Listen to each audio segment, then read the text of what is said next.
But let's move on now with our next guests. Let's stay in the theme of creation, creation towards regeneration. And for that, we need to unleash human potential. We need to unleash human creativity, not just those who are artists, but actually everyone can be creative. And I think that our first guest, John Hagel, is John around? Can you find him, Scott? Yes, I'm John here. has his audio. He's right there. I'm here. That's great, John. Thank you very much for being with us this afternoon. John is a co-chairman of the Deloitte Center for the Edge, based at the Silicon Valley. John, I have heard him speak several times, and every time I hear him speak, I feel that what he says resonates very much with what we think at the World Human Forum. It is about unleashing human potential. And I remember once, recently actually, John, you said something, we shouldn't worry about how to feed 7 or 8 billion people.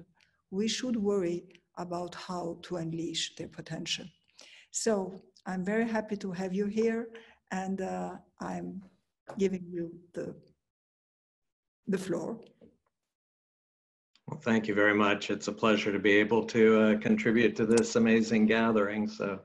And the topic is certainly dear to my heart. Unleashing creativity is something that I view as essential for us all to flourish. And so I've spent a lot of time trying to understand what's required and what the possibilities are. I'd say one of the resistance points I run into when I talk about unleashing creativity is many people will tell me, well, come on, John, some of us are capable of being creative, but most of us just want to be told what to do and have the safety and security of an income, and that's all they are capable of. And my response to that is, if you really believe that, let's go to a playground and look at children 6 or 7 years old.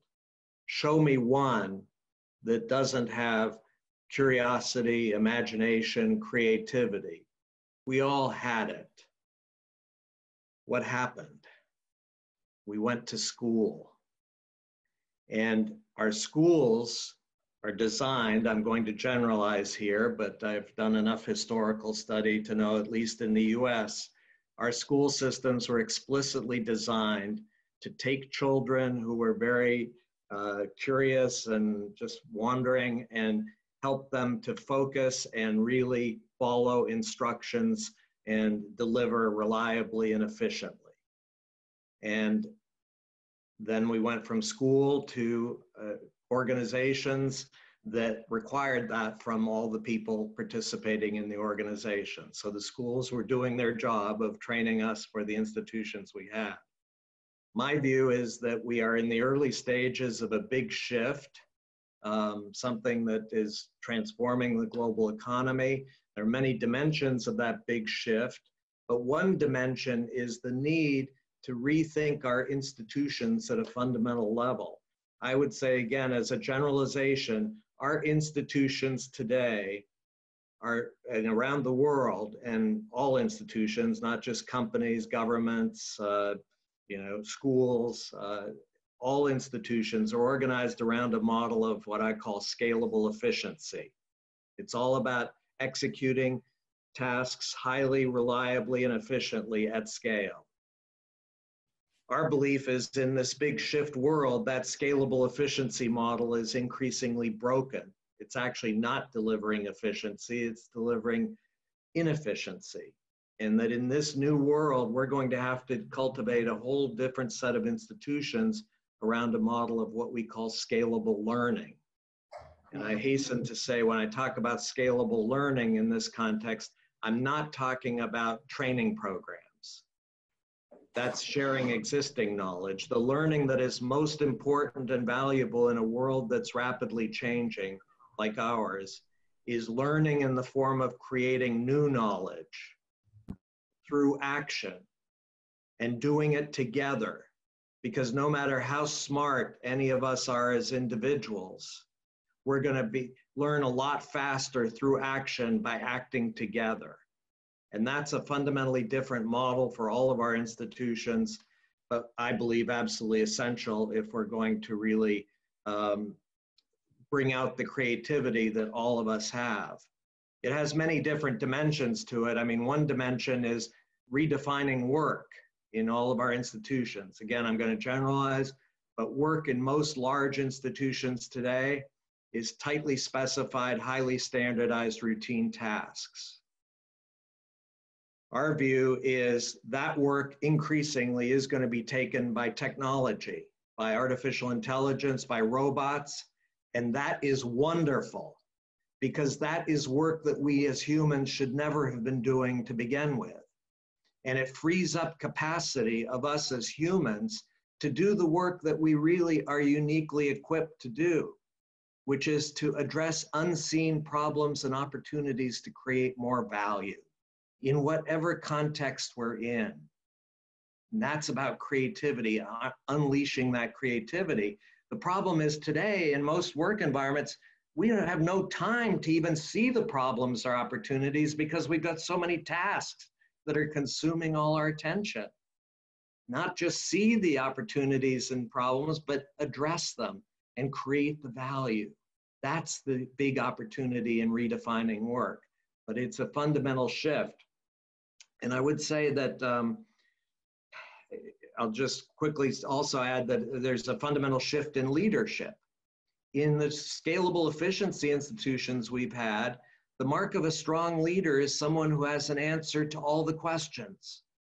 No matter what question, you can count on the leader to have an answer.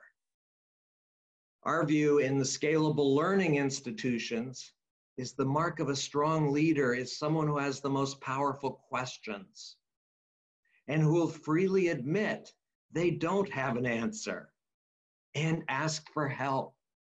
Can you imagine the culture that that creates, where it's not only okay, but expected to ask questions and to ask for help? In a scalable efficiency world, that's a mark of weakness. You have a question? Go back and read the manual. You're asking for help? You're a weakling. No. In a world where we need to learn faster together, it's the questions that count, and we're going to need help in addressing those questions. And it can inspire people to come together to address really exciting questions and come up with answers that nobody's had before. So I think that there's a significant challenge. I mean, I'm talking about this big shift from scalable efficiency to scalable learning. This is not going to be an easy transition. And one thing I warn everybody against is the power of the immune system that exists in every large organization and that will mobilize immediately to crush any efforts to change. So never, ever underestimate the power of the immune system. But on the other side, I think that unleashing creativity is essential. The challenges are big, but the rewards are enormous. And that ultimately, to help all of us achieve more of our potential as individuals, as society, and as a planet, we need to unleash creativity. Thank you. Thank you very much. We will certainly come back to you with different questions, but I would like to ask you a more personal question here, because I'm going to ask the same question to our next guests, and I would like to hear your answer. What made you reach that conclusion? What's your story? Where are you coming from that at some point you say, okay, you know, I'm not going to stay in my box, because obviously you came out of a school, of a university, you were probably at some point in that box too. What made you unleash your creativity and speak today as you do? It was a long journey. In fact, I'm actually writing a book about that journey, and it has to do with another dimension of the work that I've been doing, which is increasingly focusing on emotions and looking within and understanding the emotions that are shaping our actions, driving our choices. And I, without going into the whole journey, I had a childhood. I'm sorry?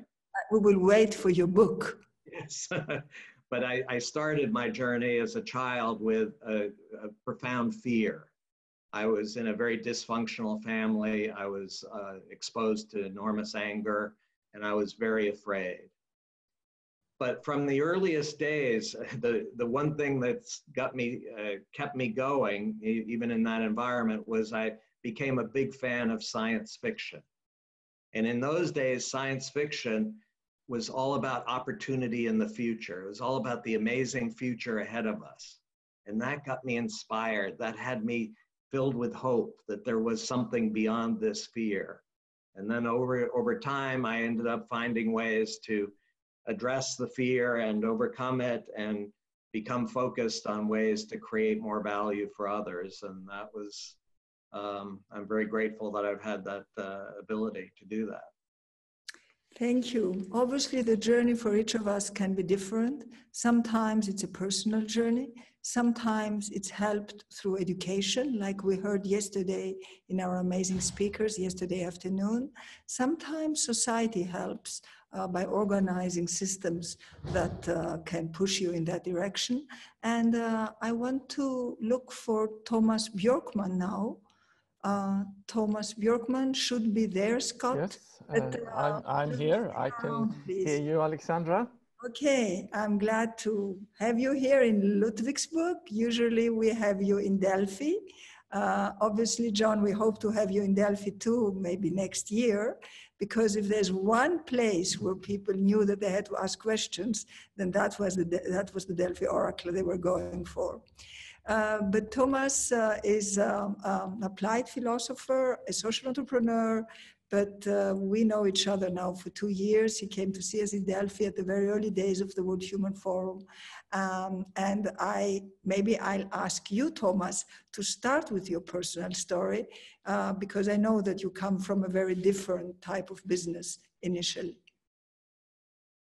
Yes, so I think I have a bit the same background as John. I also come from the corporate world in many respects. I was in investment banking for many years, but had the opportunity to leave investment banking almost exactly 10 years ago to set up my own foundation in Stockholm, the Oak Island Foundation, Ekskäret Foundation, where we are looking at the relationship and interdependence between our own personal inner development and societal change. And of course, in these turbulent times right now, and John again was referring to that we are in a transition time, and I definitely think that we are deep in a transition time. In those moments in history, personal inner growth and development becomes even more essential.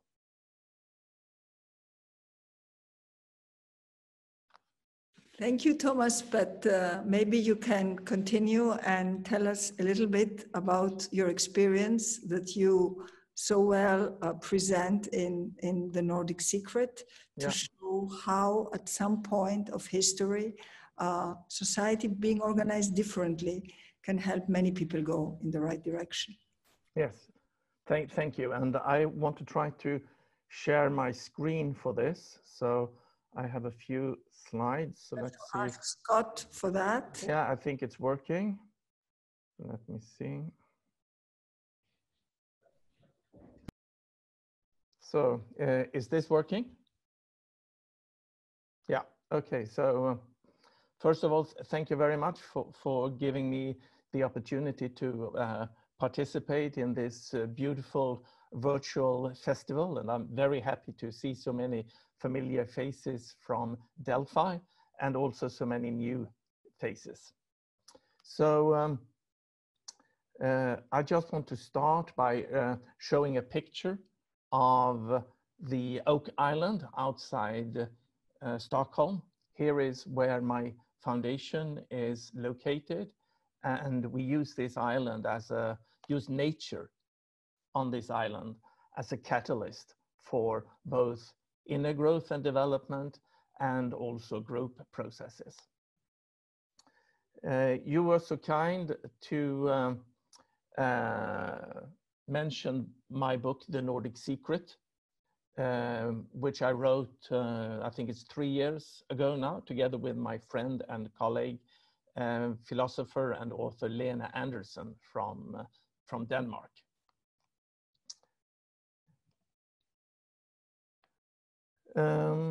As you might notice on the cover of The Nordic Secret, we have a photo of Goethe and Schiller. And Jochen mentioned earlier that I was going to mention Schiller. And as Jochen said, Schiller was born in Marbach, just 8 kilometers away from Ludwigsburg. And he and Goethe and quite a few of the idealist German philosophers that were writing in the beginning of the 1800s, they all reacted against the Enlightenment philosophers' view of our mind as a rational machine. They said our mind is not at all a rational machine. Our mind is an organic system that continues to develop throughout life. And that development of our mind or of our consciousness, they used a German word, Bildung, to describe. And unfortunately, this German term of Bildung does not have an English translation. It's something like realizing a hidden potential. And what Goethe and Schiller was stressing is that this realization of our inner potential for consciousness development is something that can be supported and also should be supported by culture and society. And that this development is not only good for us as individuals, but even perhaps more important for the development of society. So I'm going to tell you now how these ideas of Goethe and Schiller and Herder and von Humboldt and Hagel all came to influence the Scandinavian societies in a very, very profound way. And first of all, it's important to remember that at the end of the 1800s, all the Scandinavian countries were amongst the poorest, non-democratic agrarian societies in Europe. A large part of the population were seeing such hardships that during the last decades of the 1800s, up to 30% of the working population in Sweden emigrated mainly to the US. But then just a few generations later, even before the Second World War, all the Nordic countries were at the top of the richest, most stable industrial nations in the world. And the question is, what made this transition possible? And this is really the Nordic secret.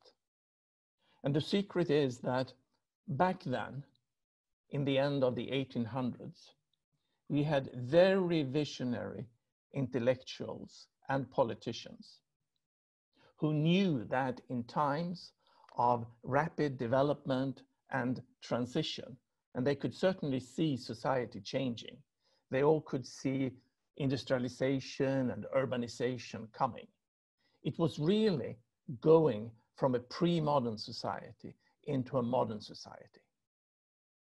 In those turbulent times, it's just so easy for us humans to want to find an outside authority to hold on to a dogmatic religion or an authoritarian leader. But these politicians, they didn't want to be authoritarian leaders.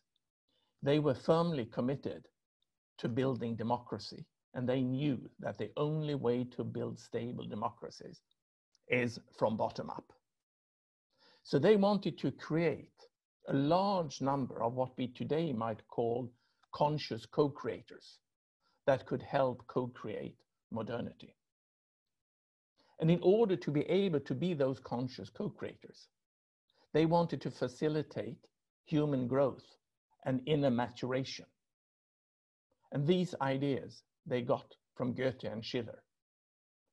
So they actually instigated a large-scale program in all the Nordic countries for inner maturation, inner growth, or consciousness development. And the way they did that is quite extraordinary. What they did was that they created retreat centers. They started in Denmark,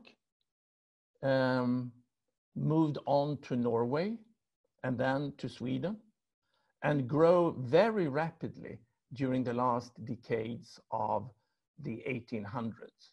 And by the year 1900, there were actually 100 retreat centers like this, just in Denmark, 75 in Norway, and 150 in Sweden, where young adults in their 20s, later on with full state subsidy, could spend up to 6 months in retreat with the expressed aim of becoming so grounded in themselves that they could actually hold the complexity of societal transition and function as co-creators. And this is what it could look like in the beginning. It was fairly small centers with 20, 30, 40 participants, often out in nature. And apart from being a center for individual growth and maturation, there was also a program to understand the new technology coming in and understanding that technology could, as we just said, be both for good and bad, and that we consciously need to apply technology to build a good modernity, and also give the participants simple tools for participating in the civil society. How to start an organization, how to start a newspaper, how to give a speech, how to write an article. And when this program was at its height, almost exactly 100 years ago, then 10% of each young generation participated in one of these 6 months retreats. And of course, that created some sort of critical mass. Specifically, since these 10% came from all different layers of society. Actually, a majority of the participants came from farming or working class background. For those that could not participate in a retreat, a concept of self-facilitating groups, study groups, were invented and implemented. And of course, when we today are at what I believe is a similar societal transformation, this time not from a pre-modern to a modern society, but from modernity to something completely new. What could we then learn from this in these times of crisis, and with the corona crisis being just the last one in a series of crises? Well, to conclude, I don't think that we could or should use the Nordic secret as a blueprint for what is needed today. But I certainly think that Goethe and Schiller was really onto something when they pointed out the importance of our inner world and our inner growth. And as this is something that we have really forgotten in today's society, rediscovering our possibility for inner growth can certainly be a key in this transition.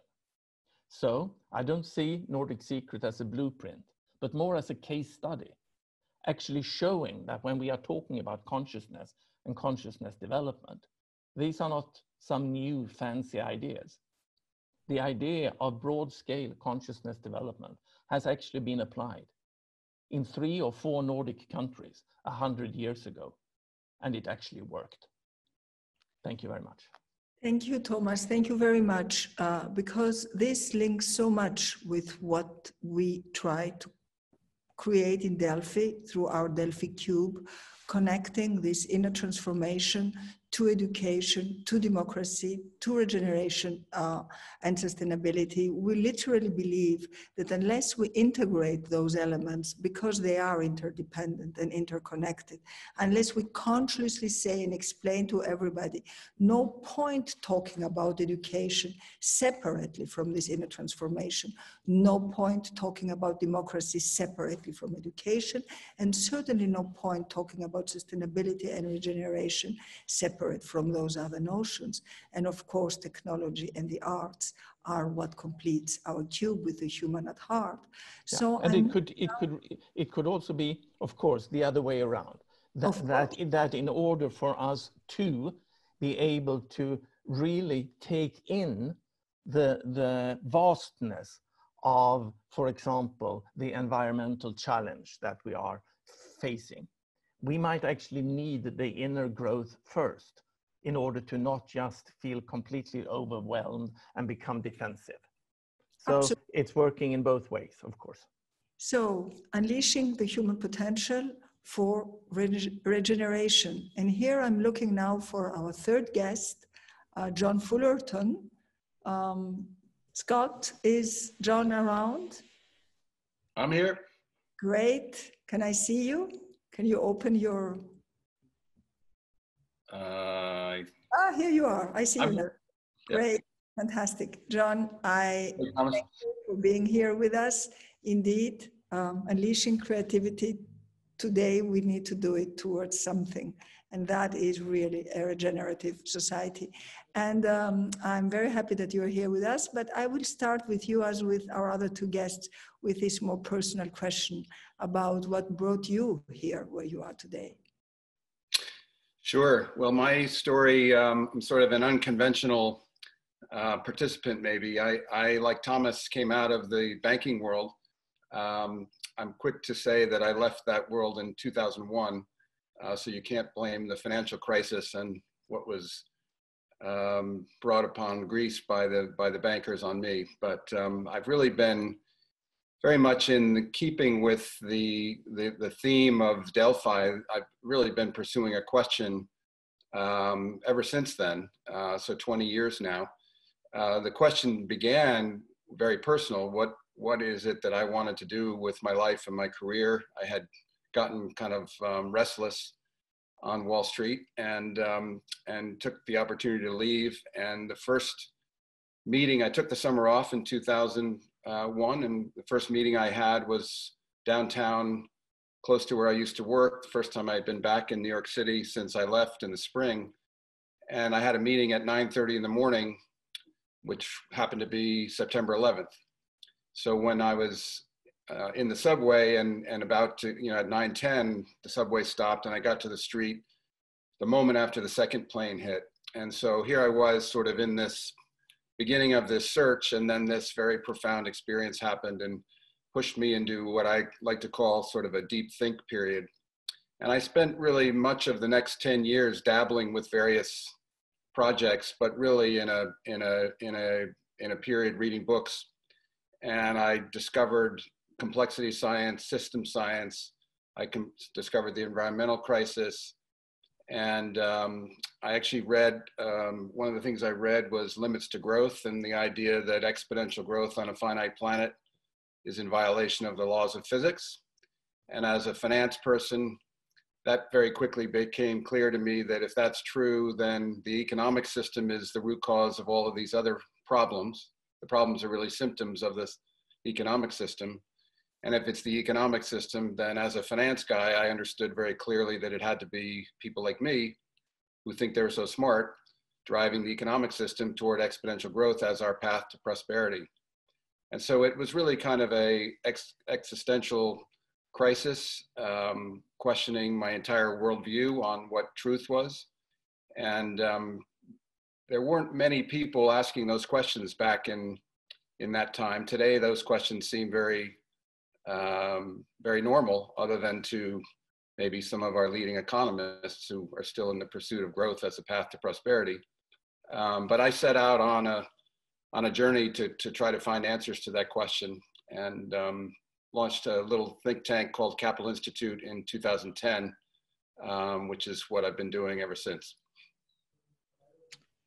Okay, so what will be this new regenerated society? How do you see it? What can we dream together? What can we create? Well, it's wonderful continuation of the theme of this entire conference, including all of the speakers that have just spoken before me. I resonate strongly with each and every one of them, and I only know Thomas. In fact, I'm privileged to have been to Oak Island on a Club of Rome event, but I now have two other friends because we're clearly singing off the same song sheet. But for me, the aha moment was when I learned that there is something called living system science that explains how living systems actually work in the world. It is cutting edge science. It's not conventional physics and biology. It's rooted in ecology and is the study of how living systems are structured and designed and actually work. And we all on this call are living systems. Our bodies are living systems, and the genius of a living system is that it follows a process called regeneration. We're regenerating at a cellular level as we sit here. And that's very profoundly different than this idea of sustainability. And so through some investment projects I was involved in and remain involved in that are in the regenerative agriculture space, I came on this idea that if there's such a thing as a regenerative process and it works in the context of agriculture, and agriculture is a living system, I kind of posited that, well, the human economy is also a living system. So why wouldn't those same patterns and principles that apply to regenerative agriculture also be possibly applied to the human economy as a solution to the degenerative, unsustainable system that we have? And I'll just share a few slides myself that will kind of help with some pictures to illustrate some of this. See if I can do this.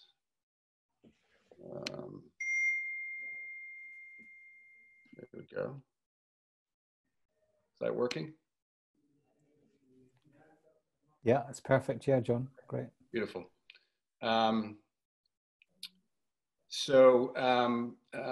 My work, it really culminated in a long paper I wrote in 2015 called Regenerative Capitalism, how the patterns and principles, regenerative patterns and principles will shape our new economy. And what really struck me is that these living systems, patterns and principles are highly aligned with the wisdom traditions that have stood the test of time.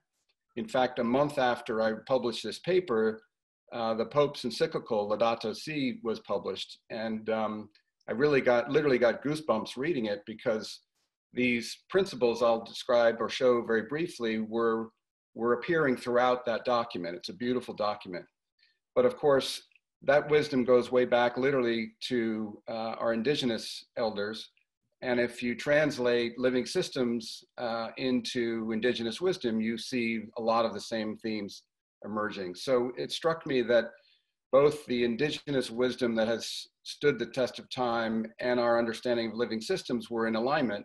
And what was not in alignment was our economics. And I'm having trouble making this go forward. Try that. There we go. So not to pick on one economist, but just to share with people something that is not well known and how broken our economics really is. In 2018, Thomas, I'm afraid I'm going to have to pick on Sweden here. The Swedish Central Bank awarded the Nobel Prize in economics to an economist named William Nordhaus, whose model figured out that the optimal global warming target we should shoot for is 3.5 degrees Celsius. Somehow, well, knowing that the climate science is telling us that anything above 1.5 degrees will invite disaster. And that won him the Nobel Prize. So it just gives you an idea of how lost and broken our economics thinking is, and how siloed and not integrated, the way Alexandra has been talking about, the field of economics is. And so just for a quick definition, just to get us sort of level set, we describe regenerative economics as the application of nature's laws and patterns of systemic health, self-organization, self-renewal, and regenerative vitality to socioeconomic systems. A beautiful diagram that a colleague of mine, Bill Reed, has developed for the built environment, and this, very relevant in the work James is doing, I believe can be extended to the entire economy. And the essence of this is that we're largely sitting over on the left with the modern age mechanistic design thinking, reductionist thinking, where we separate complexity into parts. And we're moving toward a green economy. And the circular economy ideas, ESG in the financial world, these are all trying to move us from the left toward sustainable. But a proper understanding of the regenerative paradigm is that regeneration, as I said earlier, is a process, and sustainability is really an outcome of that process. In fact, I believe thriving is an outcome of that process. And that the regenerative potential, and we've talked a lot about potential here this morning or this afternoon, emerges when we align our systems, in this case, our economic system, with the same patterns and principles that explain the emergent potential in all living systems, which includes life on this planet. You'll also note that there's a relationship here or a connection to rising consciousness. As we move from the left to the right and from the lower left to the upper right, we're moving not only into a less material intense economy, but also a higher consciousness economy. And we're following holistic thinking and patterns of natural system design rather than, which is totally aligned with what Goethe said many, many years ago, rather than the mechanistic reductionist thinking of our modern age thinking. One last picture. I mentioned earlier principles. I won't spend the time going through each of these, but maybe just touch on a couple.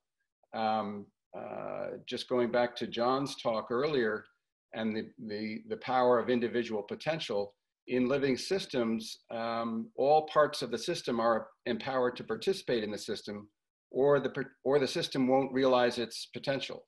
So for example, my feet and my toes are empowered to participate in the circulation of oxygen, not just because my body and my mind or whatever feel sorry for my toes, so they give them a little bit of oxygen, but so that I can be healthy and fulfill my potential as a human being. Another principle I might mention just briefly is this idea of right relationship. It's probably central to the health of all living systems, and the idea that everything is truly connected to everything. And if the pandemic hasn't taught us that, then shame on us.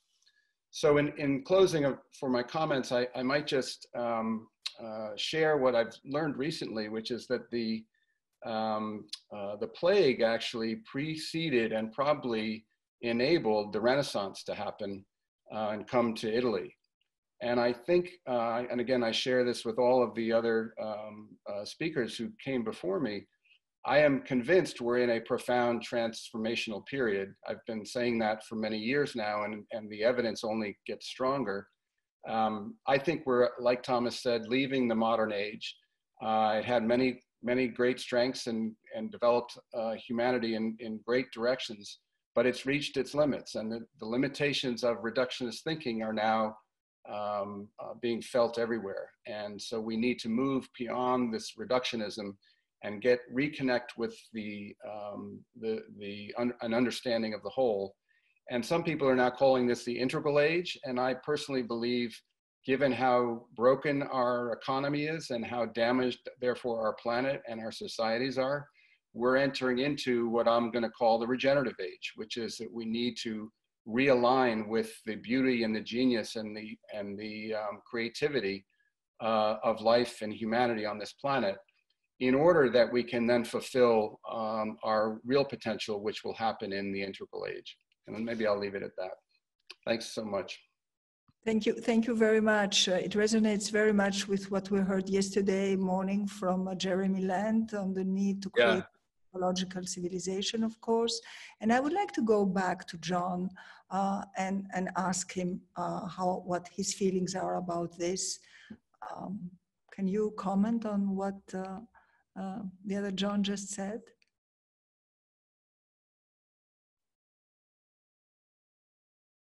You have to unmute. Had to unmute myself there. No, I think it's very inspiring, and I do think it's part of this fundamental transformation that we're going to have to go through in order to really thrive. I mean, I do think that thinking holistically, among other things, I'm on the board of a group called the Santa Fe Institute, and big fan of the notion of complex adaptive systems and avoiding reductionist analysis and thinking. It gets us into so much trouble versus thinking holistically about the way all these parts interact with each other and how we can shape it in ways that will create much more value for everyone in the system. Sorry, there is one thing I would like to say that resonates very much with us at the World Human Forum, which is this idea about ancient knowledge, whether it's indigenous or ancestral, ancient Chinese, Buddhist, Greek. We believe that what we need to do now is to combine those two intelligences, the ancestral intelligence with the artificial intelligence, because there are two AIs and we tend to forget it. Mm-hmm. I think that if we succeed to do that, then humanity will probably find wisdom, because as we said earlier, technology is absolutely needed. And what we tend to forget is the second AI. Would anyone like to comment on that? Well, I can jump in on that briefly. I mean, I think there's tremendous dangers with any new technology, and AI is probably exponentially more dangerous than social media, which was exponentially more dangerous than derivatives, which is where I caused the danger. But for sure, we're going to need an intelligence system to be able to see and share and manage in a distributed way, the way, I forget which of the prior speakers was talking about it, I think it was probably James, collectively, the critical ecosystem functioning variables of our planet. And that's never going to be managed top-down hierarchically. It's going to be managed with a greater web of intelligence than existed previously. And isn't it amazing that the internet showed up just in time, and now artificial intelligence is showing up just in time? So if we use these technologies correctly, which by the way, both of those technologies are potentially highly regenerative because they accelerate the circulation. You know, one of my principles I call robust circulation. So it's not just about energy and matter, it's about information and knowledge. And I also didn't mention that we're trying to encourage, I wouldn't say we're putting it into practice, we're trying to serve the emergence of this regenerative economy through a network called the Global Regenerative Communities Network. And as soon as James has one of his villages up, they'll be the star member of this network. But this is happening. It's happening at a grassroots level. We're organizing this at a bioregional scale.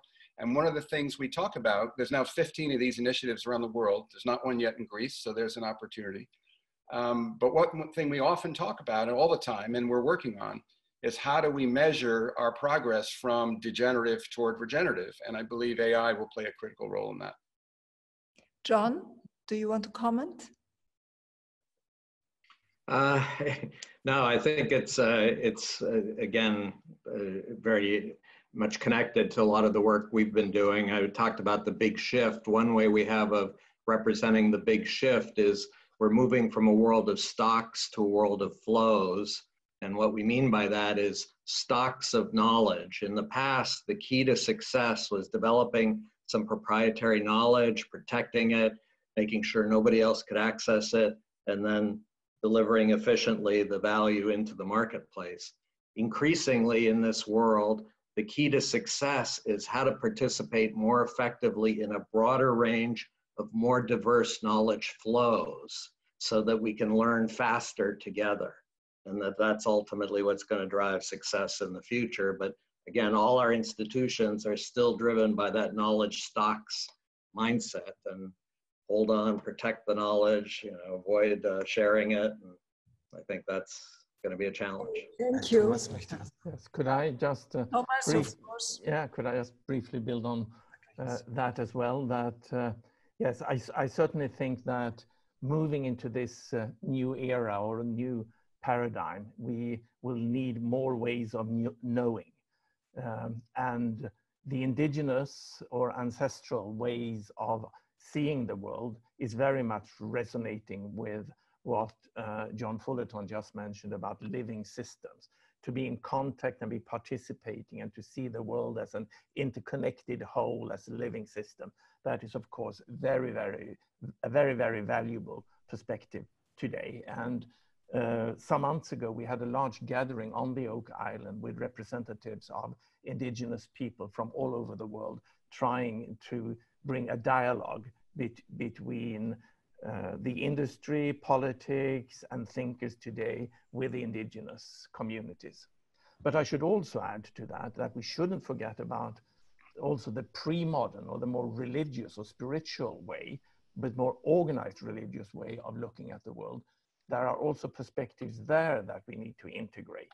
We need to keep the good parts of the modern perspective of science and reason and of human rights and medicine and all of that we don't want to throw out, of course.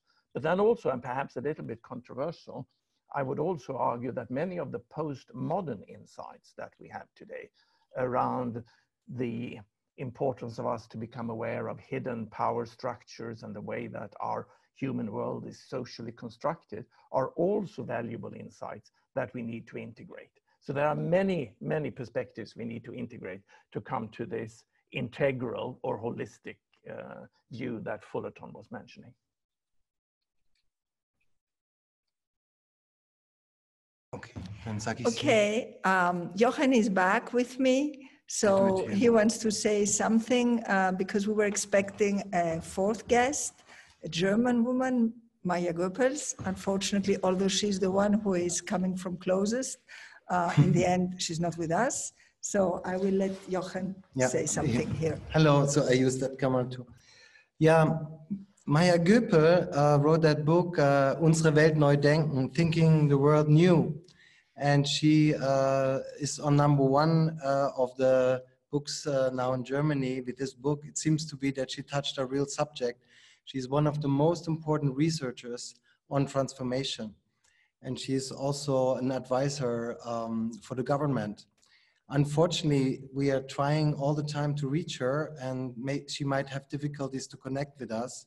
Nevertheless, she is with us all the time, because this has to be continued. What we're doing here since 2 days, and today is our last day, is anyway a process.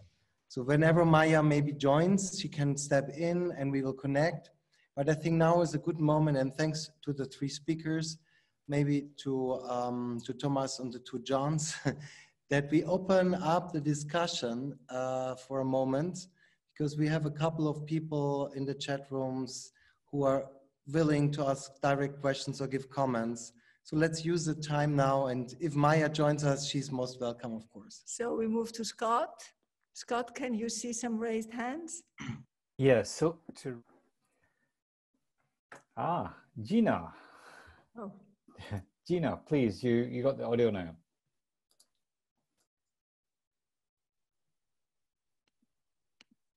I will just open this part of the discussion up by saying how amazing it is. Now, this is my 3rd World Human Forum. I was invited to the first, but was unable to make it. And I'm just so taken by the use of technology, the way in which you all brought this program together. And I just want to applaud you and thank you for not stopping the flow of the World Human Forum and bringing us all together to share ideas and share inspirations and innovations. And I really just wanted to say thank you. I feel extremely privileged to be here and to witness and to listen and to learn and to have access and the opportunity for us to gather in this way. And I think that through technology, we have found a new addition to how even when we come together physically, we can broaden. Because I also remember at one of the World Human Forums, we did a live viewing of the March for Our Lives march when the young people in Florida were marching against gun violence. And so here is another opportunity for us to collectively come together in a new way. And I just wanted to thank you for bringing this forum to this space. Thank you, Gina. And obviously that brings passion into the conversation. And I think, John Hagel, you believe very much that passion is important. And if I can judge from my own experience, before I discovered my own passion for something, I was just an observer. And it is passion that changed my life. In my case, it was working for poor communities and poor children in the Global South. And it was that moment that changed everything. So maybe you want to comment on that while Scott is looking for questions. Christian. Sure. Yeah, again, it's part of the research we've done around the changing in the world. And one of the big questions, I mean, everybody talks about the need for us to learn faster and lifelong learning, and the world's so rapidly changing. Very few people are talking about the motivation. Why would we ever want to learn faster and throughout our lives? That's a lot of time and effort. That takes us out of our comfort zone. Why would we do that? The unstated assumption is that it's because of fear. If you don't learn, you're going to lose your job. You're going to be marginalized. Our view is actually the most effective, powerful form of motivation for learning is this very specific form of passion that came from our research in environments where you see sustained extreme performance improvement. And we found that in those environments, the participants had a specific form of passion that we call the passion of the explorer. And it had three components. One was these people were committed to a domain for a very long term and to making an increasing impact in that domain, not just being in it, but making an increasing impact. Secondly, they had what we call a questing disposition. They were excited by new and unexpected challenges. This was an opportunity to learn, to get to that next level of impact. And then third, they had a connecting disposition. When confronted with those challenges, their instinct immediately was, who can I connect with, who can help me to learn how to get to a better answer faster?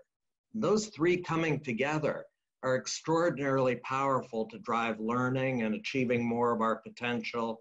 And we've come to believe that we all need to focus on really looking inside and discovering what is that passion that could motivate us if we don't already have it. Because until we have it, we're not going to learn as quickly as we need to. Jochen has So here comes a question from Monica de Asunção Carlos. To all, what do you think will be the impact of artificial intelligence on university education?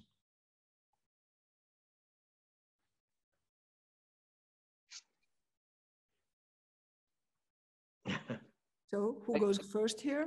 I did respond actually that there's one of my colleagues from Singularity University. She has a company which is called iris.ai, and Anita Scholl-Bread is her name. And it's a pretty incredible tool actually, because what it does is it crawls university research from all around the world, and it can aggregate that into these very meaningful kinds of knowledge-based searches.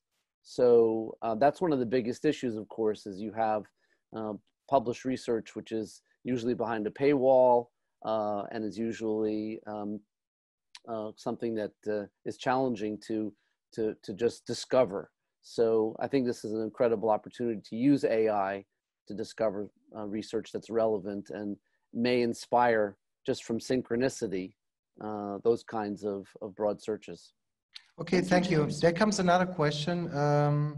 In which types of sectors and institutions the resistance to change is the most fierce? I think that's a very good question, because resistance in change is a big problem. Who wants to answer that question? I talked about resistance to change. I believe that it's in all sectors and all institutions. Again, I'm going to generalize, but all of our institutions are driven by this model of scalable efficiency, and that model is very resistant to change. Anything that is uncertain, that could disrupt the well-laid processes we've laid out, no, get away. And I think that it's going to be, again, my key advice is never underestimate the resistance to change. Because well, I know what you're talking about. I'll jump in on, I mean, I certainly agree, John, with that. I once described an institution as an institution only because it's good at not changing. Otherwise, it wouldn't be an institution.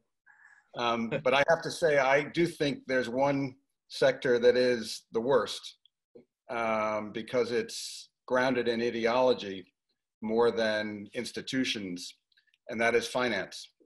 And our belief that value is money and net present value is how we measure things, and cost benefit analysis, we confuse costs with wrongs, and that gets us to awarding the Nobel Prize to someone whose model says we should optimize toward 3.5 degrees.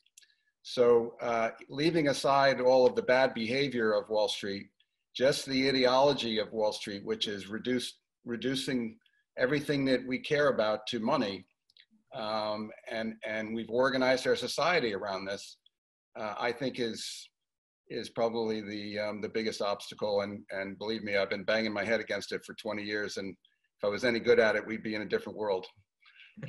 Good. All right. Could I just add one thing to this question as well? And that is that, yeah, we are certainly seeing a lot of pushback from a lot of different institutions, and any institution that cannot reinvent themselves will of course be very prone to resistance. But we should also at the same time not forget that if we are looking at these really fundamental societal transitions, and again, when we went from the medieval way of organizing our world, the pre-modern world, to modernity, it was many of the medieval institutions that did not evolve, but was then just instead completely marginalized. So we might not have to change all these institutions. We might find ourselves in a situation in 10 or 20 years when many of our pillar institutions in today's society, like the university or like even the market, might not be reinvented, but rather completely marginalized. Well, thank you, Thomas. There are a couple of people who are very much interested. And so I put some questions together in one large question. And it's about the global movement of these discussions we have in the last days. What can we do to move forward faster together while the existing systems and structures are so firmly established and resistance against change? How to mobilize public and turn these ideas into a global movement? And how can the passionate doers get more attention and space in the mainstream of society? And before I give you over to answer, I can also express that turning a traditional music festival like the Ludwigsburg Festival into a festival for the arts, democracy, and sustainability was not so easy than it sounds like once we are sitting together and doing that things. I had to convince many people about that, and I had resistance. But in the end, it turns out that the whole society of Ludwigsburg starts to wake up and understand, no, this is not a festival for the classic freaks. This is something for the whole society. And if other festivals or other art institutions, powerful, more powerful even than our small festival, would follow that road, then it would become mainstream. And when I met Amina J. Mohammed, the Vice Secretary General of United Nations in January in New York, she said, we did the compass, we did the roadmap with the SDGs here, with the Sustainable Development Goals, but we need the arts to put people in motion. emotionally. And I think that makes sense. Maybe you want to resonate on that, because Thomas was explicitly speaking about Goethe and Schiller. I mean, this is the philosophy behind what we are doing, I think. But I'm happy to hear. John is raising John his hand. Hagel, yeah, please go ahead.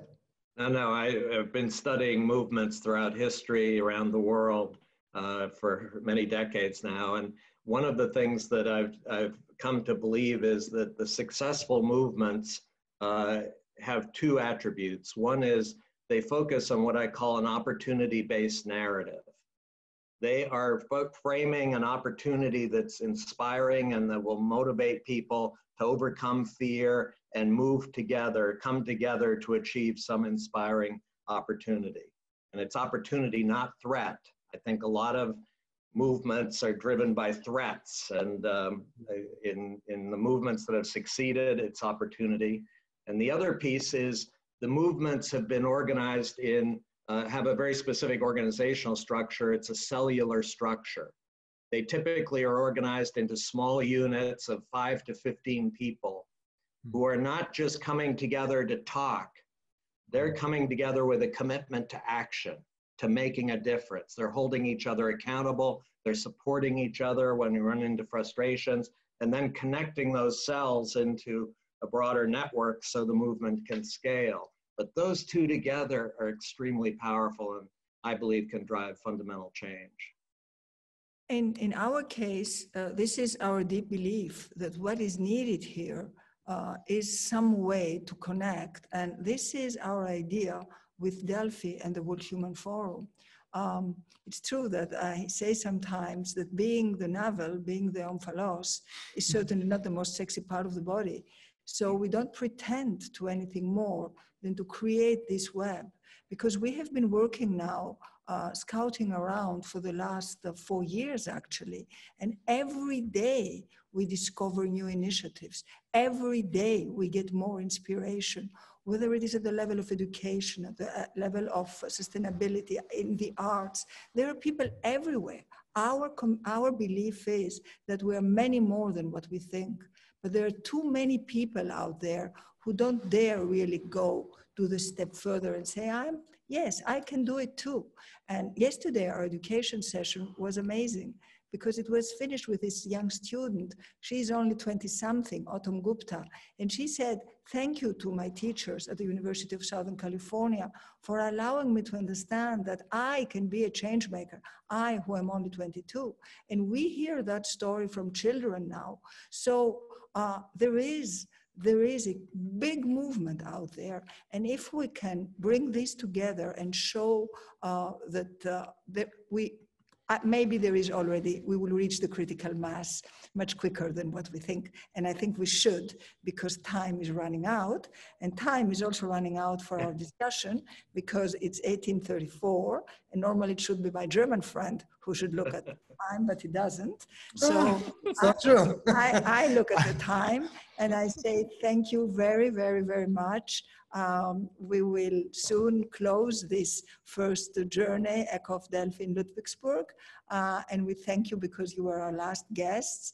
And we will move now on to our friends in Paris, our friends in Delphi, and show you some more videos. And then, of course, we will say goodbye with the last movement of the Fifth Symphony of Beethoven, which, if I understand Jochen well, is in C major. So that's the transition. Four exactly. C's and major for Beethoven. But before that, I think we have a few other people to visit. So exactly. Thank you all very much. And let's stay connected, please. Yeah. Thank you so much, everybody.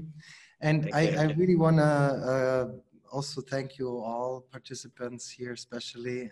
I hope that Maya will be with us next year, maybe in Delphi. We will invite her. And maybe, yeah, it fits to close here that we had one woman missing, but Don Mullen said to all of us that major changes can only happen if we have really women in leadership. Because with this male domination, half functioning, it's only half functioning, it's what he says. And we must work for reform in this new age of alignment That's from a man, Don Mullen, to all of us other men, and also to the women, of course. But I also believe that a huge global movement can start if men take action in gender equality. It's one of the Sustainable Development Goals. And I think that is really on us, those who have the privilege to have the power, more power than the other half of the world population. And I think it's really time for this global social movement, men taking action for gender equality. I think, thank you, Don Mullen, to express that. And I think he speaks out of